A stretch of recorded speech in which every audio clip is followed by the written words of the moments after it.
call 911, say when their loved one is in crisis, are not doing this because they want the police to come and tase and brutalize and kill their loved one. They're doing this because they are frightened and they are desperate. And we have all been taught from the time that we can figure out what numbers look like.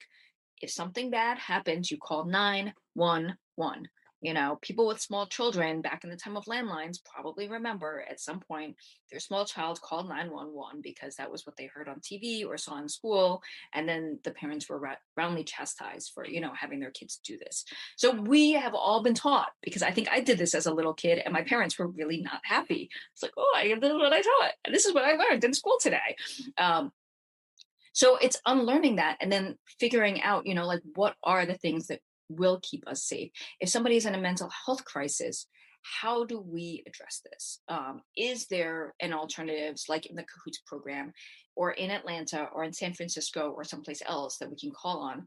And how do we advocate that these organizations that are not punitive, that are not violent, that are designed to help address and resolve issues, or at least stabilize a situation, get more funding so that way they don't have to choose between call one, two, three, four, and five.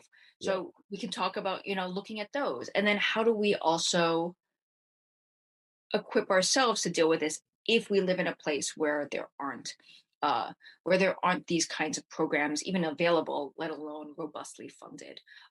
Because I think one of the problems with calling police and relying on prisons is it also takes away the agency and the responsibility and the accountability from everybody around them. So I don't have to address, what this person is doing, because all I have to do is pick up the phone and call 911.